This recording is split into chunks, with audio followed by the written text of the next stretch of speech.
Hello tanks and tankettes, and welcome to my Type 59 contest winners video. This is going to be actually the first of two videos because I have picked out a couple of runners-up, if you like, who will get 1,000 gold as a consolation prize for not getting the type. It's three people who had replays that managed to impress me, and although they weren't quite good enough, although in one case they were kind of good enough to get a type, it's just one of the ones that's going to be a consolation prize is actually a technical disqualification for the contest, but the replay really impressed me. So although I decided, to be fair, I wasn't going to award them the type because it wouldn't be fair on anyone else, I still kind of felt bad about it, so I decided they'd be one of my consolation winners instead, and it was a very impressive game. However, we're on to the winners at this point, so let's talk about this game instead. This is Dino 95, I said T95 there, wow.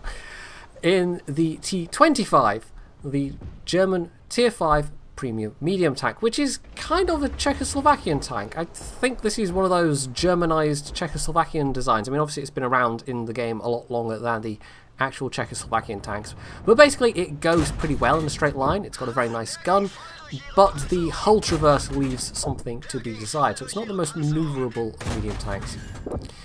So he's managed to get himself up the hill with only taking a minor bit of damage. He already got a very easy early kill on that frankly suicidal Stuart driver. He's picked up the Matilda kill, and don't forget this had to be at least 5 kills, so kills was definitely a component of this contest. And he gets the third kill of the T28, however it's cost him quite a lot of health. He took a hit from the Type 58, which is an 85mm gun with a similar power to his own, and he also took a hit from the T28, so he's down to now a bit over a third of his health. So it's not the best start. He's got the 3 kills, but still damage wise and in terms of trading health, that wasn't the best encounter. He's also going to try and get another kill on the M6, but look at that KV-1 turning his turret, and oh! Ooh, okay, that was extremely lucky. I think he was pushing his luck a little bit there to get that M6 kill, and got very lucky that artillery took out the KV-1. Now the KV-1 was probably going to have to aim a little bit longer if he wasn't just going to take a complete snapshot, because obviously he had to turn his turret around, but fortunately for Dino, he did not have to suffer the fate of knowing whether or not that shell was going to hit him or not, and if it had, it probably would have killed him, because artillery took care of matters for him. So that was a little bit lucky, but still, that's 4 kills. He's gotten a bit more damage, and he can now move down because they've actually basically secured the high ground, his team. But it's come down to, and we're not even at the 4-minute mark yet, it's come down to being about half of each team left alive, in fact well less than half the enemy team. And although it looks like his team definitely has the upper hand, this is going to be quite a close result even so. So he maybe muffs his chance to get a shot up here from the Covenanter. If he wants to get this guy, he's going to have to get a lot more up close and personal. The enemy T25 is actually around the side of this little hill, but for now his attention is on trying to help with the Cromwell that's going for the enemy cap. He can't get a silhouette on this M44, but as he has seen the penetration marker light up, well, he takes the shot anyway, and it does hit. And that was probably a little replay derp, although it might have been that way in the game actually, because the way he was searching around with the reticle there, it's entirely possible that he couldn't see the silhouette then either. So he turns his attention to the VK, who's been, as you can see, thoroughly spanked at the hands of that Cromwell, and that just leaves the remaining enemy M41. But lo and behold, here comes the enemy T25, who just drives past Dino, who is clearly the lower health target, and concentrates entirely on the Matilda, and doesn't even really manage to do a lot of damage there. So that's just a free kill for Dino there. That was quite useful. So all that's left at this stage, I mean, they've lost one of their own artillery, but all that's left is this enemy Covenanter, and if he can get this kill, he'll get a Radley-Walters medal out of it. And there we go, he actually does. So, although he got a little unlucky with one of those shots going the tracks, he was able to get the reloads in time to get that final kill and pick up that Radley-Walters. So that was high caliber. Actually, not high caliber. No, it was high caliber. Wow, I'm getting my medals mixed up. He also got a top gun, an ace mastery, and for his efforts, he got 1,543 base XP. Not bad at all. He actually would have picked up, I think, a lot of that from the kills rather than the damage, because damage-wise it wasn't that much. But he also must have gotten some spotting damage, because, and there we go, that's another 1,100 spotting damage. That damage on its own would not have been enough for this score. So the kills, plus the damage, plus the spotting damage, all combined to give him a very nice result indeed. And that was enough to get him Type 59, so well done, Dino.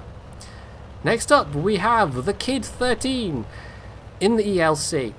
Now, there was speculation that, despite me having said no T-67s, no OI experimentals, that there would be a lot of scout tank submissions, and actually there weren't that many. But the ones that there were did tend to be at the top. And actually, because I had this rule of only one winner per tank, basically, if I hadn't, all of the winners probably would have been scout tanks. But as it is, it's only 2/3 scout tanks. So maybe next time, if I do another contest with this set of rules, where it's tier 5 or whatever tier, I might throw in an extra rule saying there can only be one winner in a scout tank.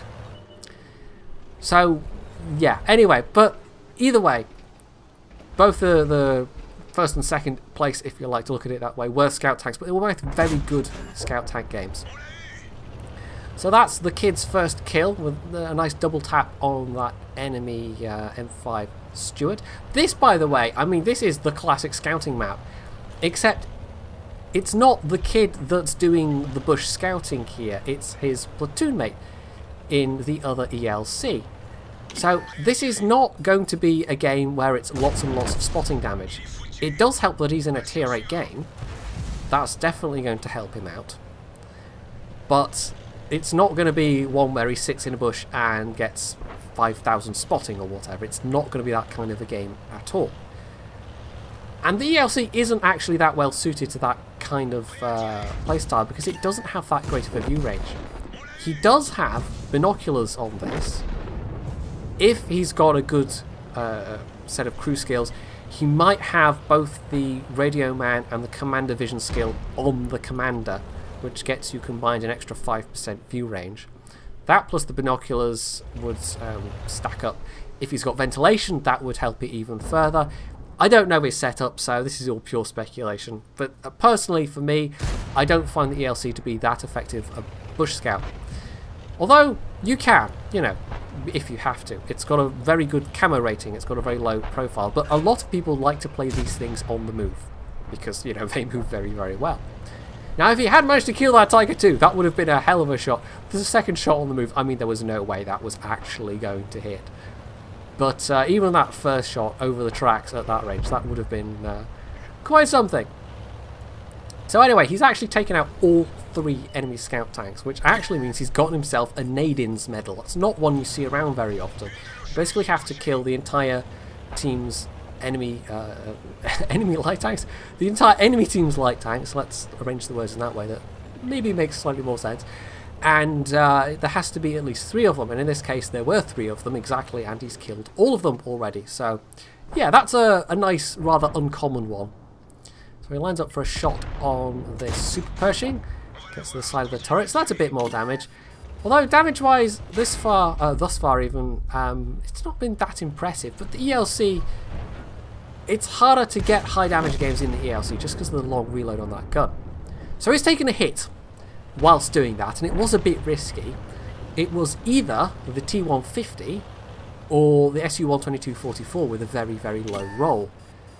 It's hard to tell which, but either way it was most of his health gone. And if it was the SU-122-44, it was very lucky that he survived it, because that thing could have easily one-shot him. So he's skipped ahead a little bit, he's taken a peek over the tracks and he's working his way back over. Unfortunately, there goes his platoon mate. However, in the process of dying, they do spot that T-150, and the Super Pershing obviously was lit up as well because he was the one that got the kill. But that enables the Kid to line up and get another kill. So that's 4 kills he's on now. However, the Super Pershing is still back there, as is the 122-44. it's not particularly looking great for their team. They're even on numbers, but the enemy team still has 3 top tiers, including 2 heavies. Oh, well, actually 5 top tiers, because the enemy RT is left alive as well. Whereas on his own side of the actual tanks that are left, it's just a very badly damaged Jagdpanther 2. The E25 is also coming over to this flank. It seems likely they will lose the hill. There isn't any really good way they can keep it with just a KV2 and a T150 versus the enemy heavy tanks and the enemy artillery.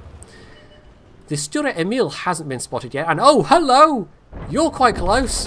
Whew, okay, that had to be a slightly nerve-wracking moment. He was not spotted. He was actually outside of auto-spotting range.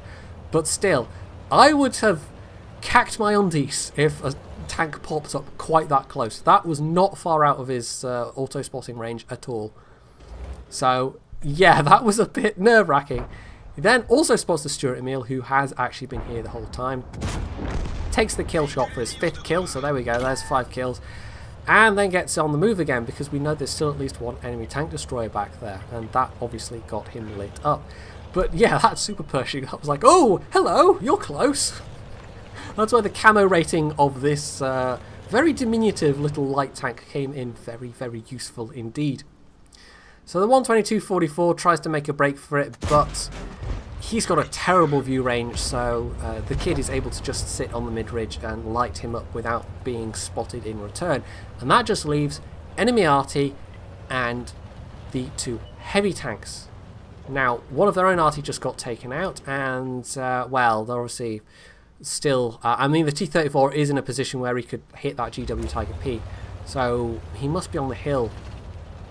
And that means that IS-3, he's low health, and oh, hello, well, okay. He could have been, I don't know if he'd been a one-shot actually, I didn't quite catch what his health was there. Probably not enough for a one-shot for this gun, but anyway, artillery derps him in the face, but unfortunately, of course, he's then reloading and can't do the same with the T-34. Now, one of those GW Tigers gets a bit salty with the kid in particular, as if an ELC with 88 hit points was going to do something against 2 tier 8 heavy tanks that weren't, you know, both really low health.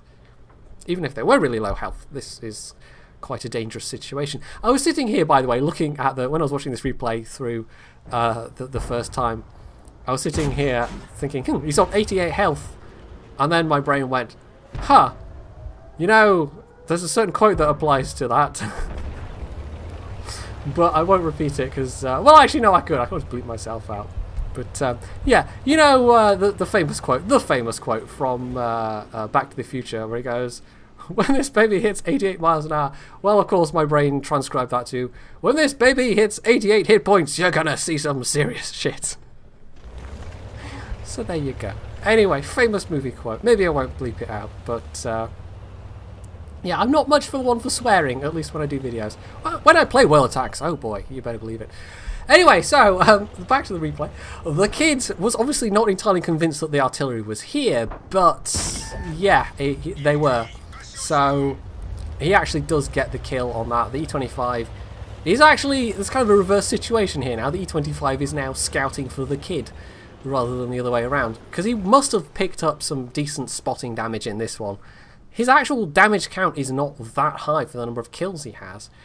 Just over 1100 damage for 6 kills. I think he's still half convinced at this stage that there's an artillery in A1 rather than in A0, but they were platoons, so maybe they were likely to be together, and it turns out, yes, they were. So, he's fired, he's got a long reload, surely the E25 will... Oh. Yeah. That guy just blapped the E25 on the move, but he was never going to get away with his life, though. So, there we go. The final kill comes down to the kid, and, well, that's fine. That gives him just that bit more XP. So, there we go. Top Gun and that Nadin's medal. And an ace tanker, unsurprisingly. His score was, drumroll, maestro, please, 1600 XP exactly. So he had 1691 damage, so he actually did have some blind damage in that one. Some of his blind shots did hit. 7 kills. His teammate in the ELC, his platoon mate rather, was actually in 2nd place. But as you can see there, yes, he did pick up some nice spotting damage there. So 2600 spotting damage on top of the 1700 damage plus the 7 kills. Well, that was a very nice result in the end, as we can see.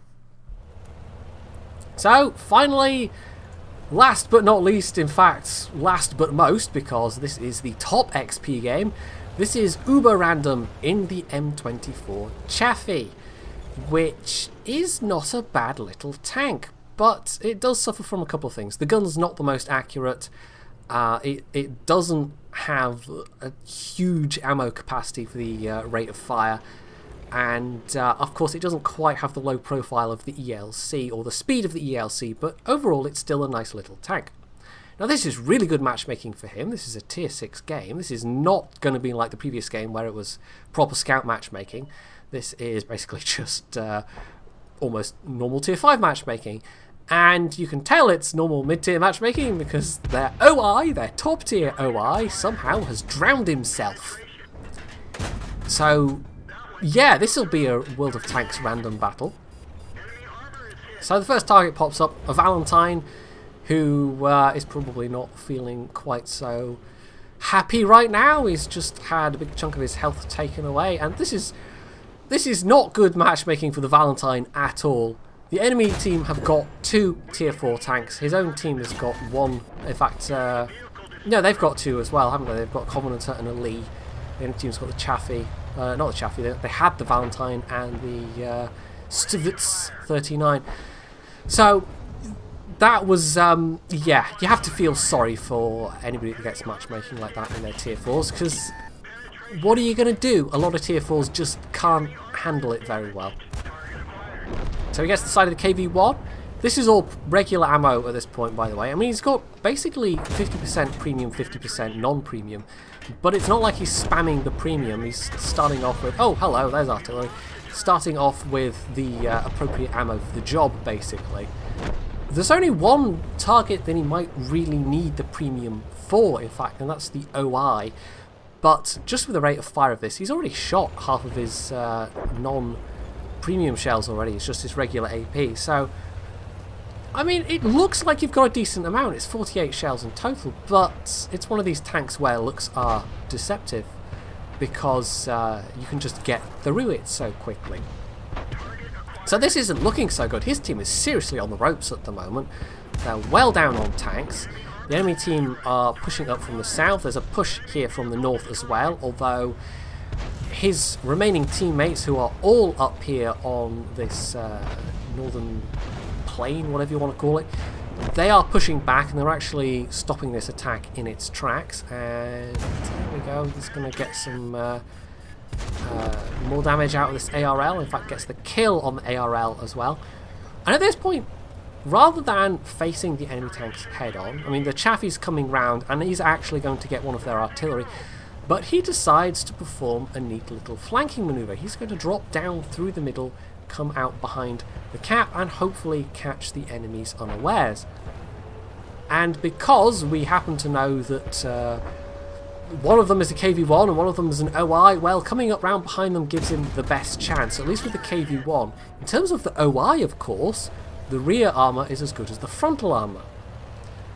So this definitely calls for the APCR. Now it's at this point, Uber Random does a thing I don't fully understand. His allies, I almost said his enemies, his allies are attacking from one side. He's got the opportunity to get up close, side hug the OI, and actually just pump shells into his side, because that's his best chance of penning the OI.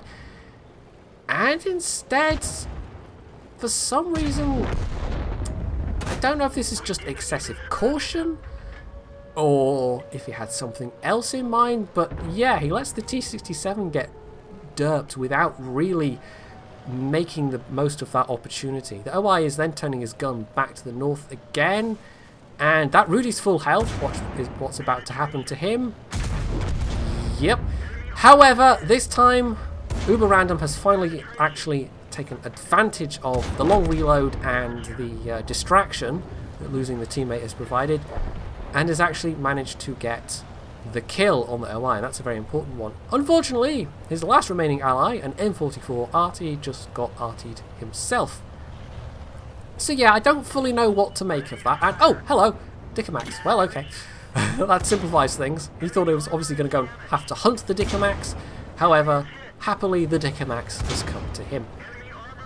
So he's back on his AP at the moment, because APCR would be a total waste with the Dickomax's armour. That's 8 kills. If he gets artillery, that's a Pools medal. And, well, you kind of know it's going to be a win, because I did specify in the rules that Courageous Resistance wasn't going to count, which was, I don't know if that was harsh of me or not. But I decided in the end that I would rather show victories. And it really was from the point of view of, well, it will be more entertaining to watch.